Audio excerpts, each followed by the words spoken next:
السلام علیکم ورحمۃ اللہ وبرکاتہ۔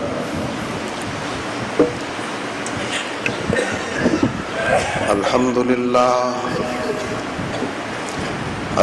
للہ نحمده ونستعینه ونستغفره ونؤمن به ونتوکل علیہ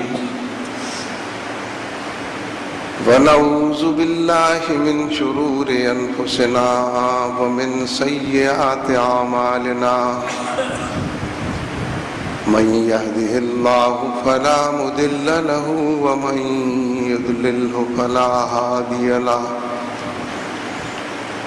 ونشهد أن لا إله إلا الله وحده لا شريك له ونشهد أن سيدنا ونبينا ومولانا محمدا عبده ورسوله أرسله بالحق بشيرا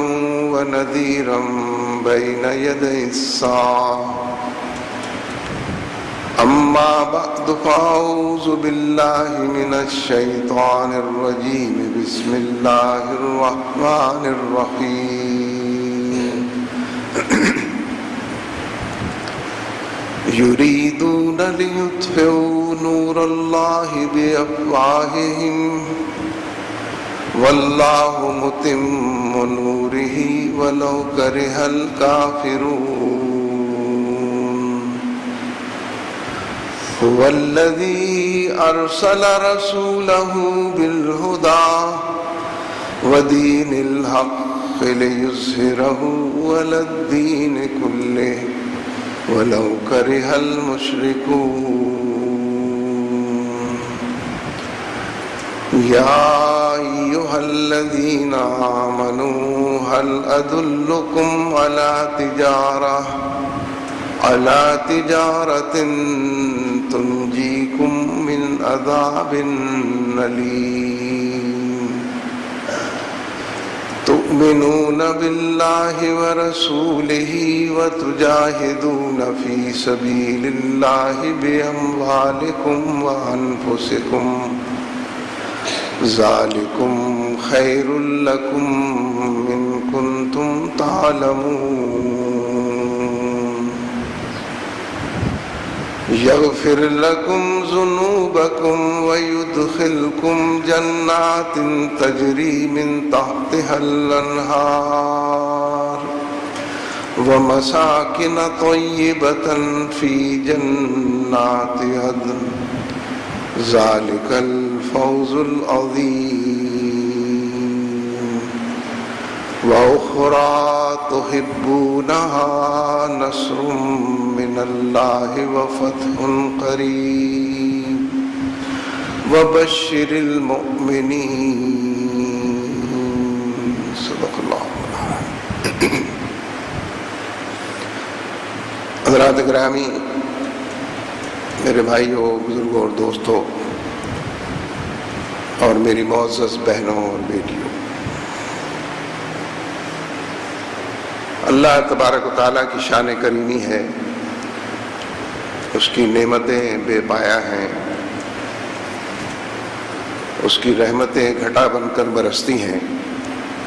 دل و دماغ کی دنیا کو اور چاروں طرف پھیلی ہوئی دنیا کو معطر کرتی ہیں، اور انسانوں کی نجات کے لیے، اپنے رب سے جڑنے کے لیے انگنت عنوانات اپنے اندر سمیٹے ہوتی ہیں۔ اللہ تبارک و تعالیٰ نے جب حضرت آدم علیہ السلام کو پیدا کیا تو اسی وقت ان کی رہنمائی کے لیے، انسانیت کی رہنمائی کے لیے، ہدایت کے لیے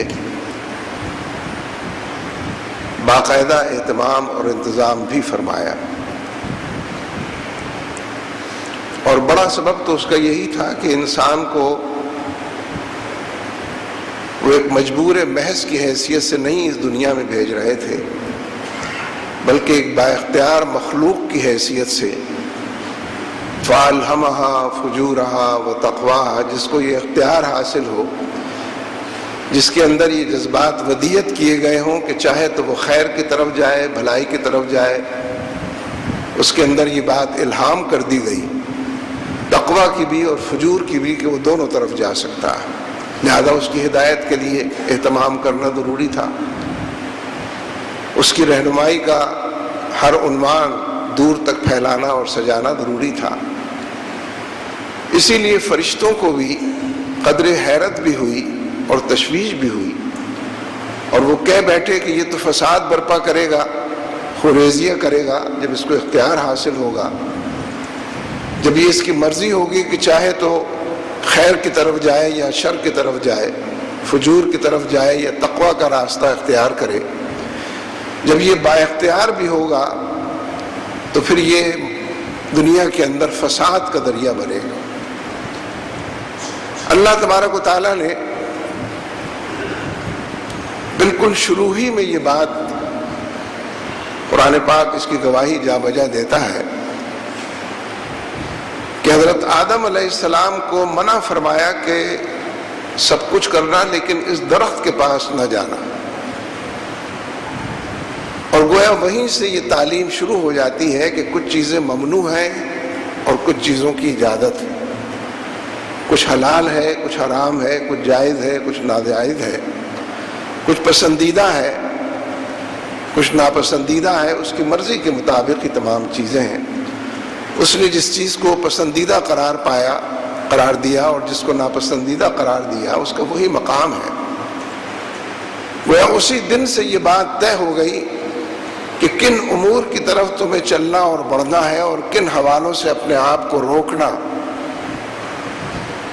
اور اپنے قدموں کو بڑھنے سے باز رکھنا ہے،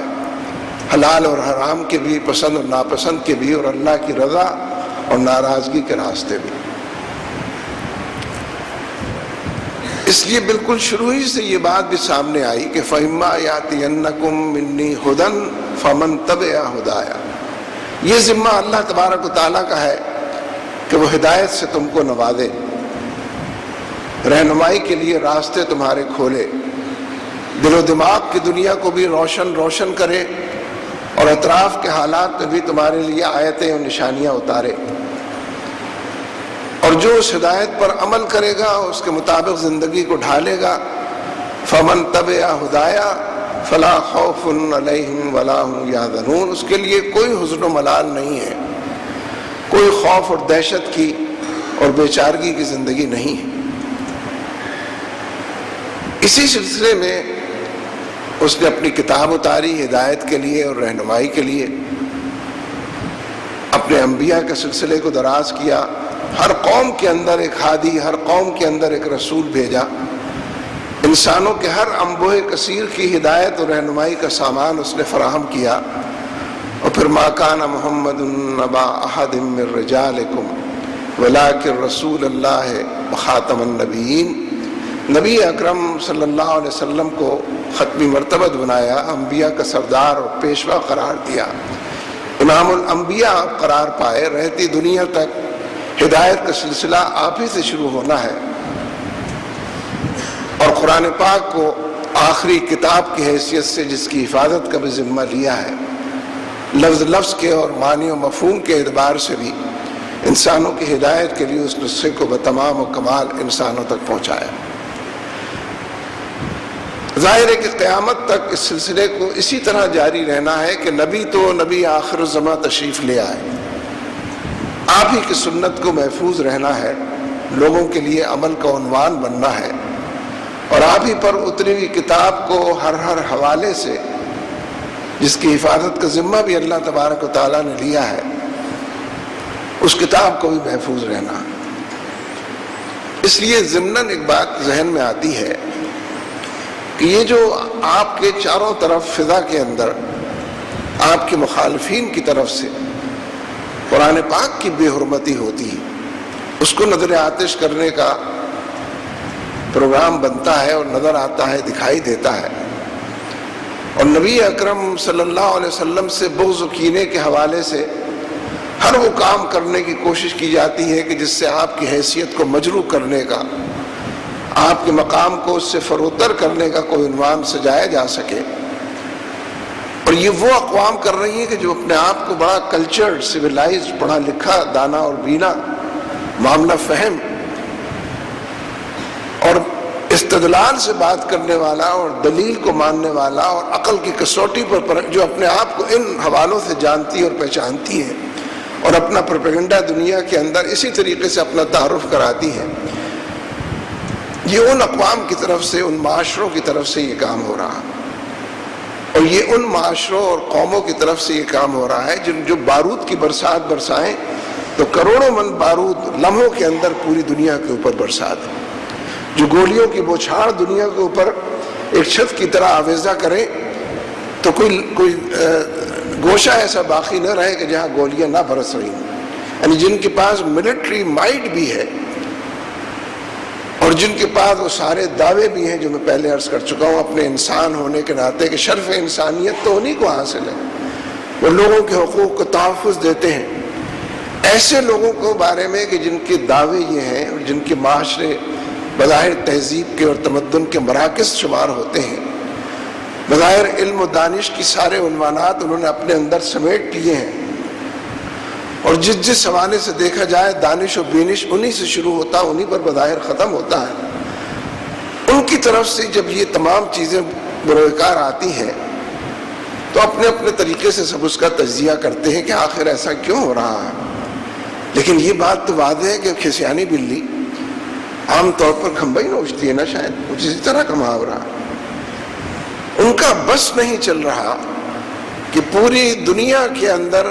مسلمان اقوام کو، مسلمان معاشروں کو بظاہر انہوں نے اپنی گرفت میں لیا ہوا ہے، مسلمان حکمرانوں کے ذریعے، اپنی فوجی قوت اور ملٹری مائٹ کے ذریعے اور اپنے علوم و فنون کے ذریعے جو دنیا بھر میں انہوں نے پھیلا دیے ہیں، اپنے نظام تعلیم اور نصاب تعلیم کے ذریعے، اور اپنی برتری ہر حوالے سے اپنی برتری کو جہاں انہوں نے ثابت کر دیا ہے، وہاں دنیا کے اندر جتنے مسلم معاشرے ہیں اللہ ماشاءاللہ سب انہی کی ترجیحات کے مطابق رہتے اور بستے ہیں، سب انہی کی اجازت سے جتنے حکمران سانس لیتے ہیں، اور کوئی بات کہنے سے پہلے، کوئی بول زبان پر لانے سے پہلے ان سے اجازت اس کی مرحمت فرما لیتے ہیں تو یہ کام کرتے ہیں۔ پھر یہ سب سلسلہ کیوں دراز؟ اس سے یہ بات سمجھنی چاہیے اور اس کو پھیلانا اور لوگوں تک پہنچانا چاہیے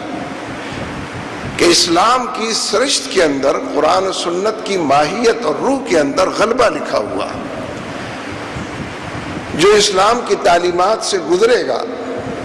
چاہے وہ علمی دائرے کے اندر گزرے، ایمان کا تعلق نہ ہو اس سے، جیسے کہ مغربی دنیا کا ایمان کا تو کوئی تعلق نہیں ہے اسلام سے، قرآن و سنت سے، اس کی تعلیمات سے، اس کی جو تشریحات ہیں، اس کی جو تفہیمات ہیں، اس کے جو متعدد پیرائے ہیں جس پر لوگ لکھ رہے ہیں، بول رہے ہیں، بات کر رہے ہیں، خواہ کوئی اسلام کی تعلیمات سے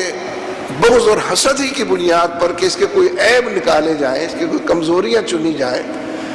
خواہ اس مقصد کی خاطر بھی یہ کام کرے، اسلام کا ایک روب ہے کہ جو اس کے اوپر طاری ہوتا ہے۔ اس حوالے سے اس پر یہ بات اظہر من الشمس ہو جاتی ہے کہ اسلام تو غلبے کا دین ہے، یہ مغلوبیت نہیں پسند کرتا، اور اسلام نے اپنے ماننے والوں کو غلامی کی زنجیریں پہننے اور اس کی نئی فقہ ایجاد کرنے کے لیے پیدا نہیں کیا ہے، برپا نہیں کیا۔ اس کے اندر تمکن ہے، اس کے اندر غلبہ ہے، اس کے اندر حق اور حقانیت ہے، اس کے اندر لوگوں کے دلوں کو موہ لینے کے تمام عنوانات اور سامان موجود ہیں۔ یہ غیر کو اور دشمن کو جنہوں نے اس کو، وہ پھر غصے میں آ کر اس کو جلا دیتے ہیں، اس قرآن کو جلا دو، شاید اس کے نتیجے میں یہ قرآن ختم ہو جائے۔ حالانکہ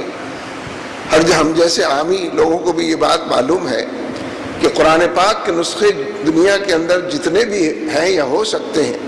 اگر فرض کر لیجئے کہ اس کو خاکستر کر دیا جائے تو یہ جو دلوں کے اندر محفوظ ہے، جو جسم و جان کے اندر سرائے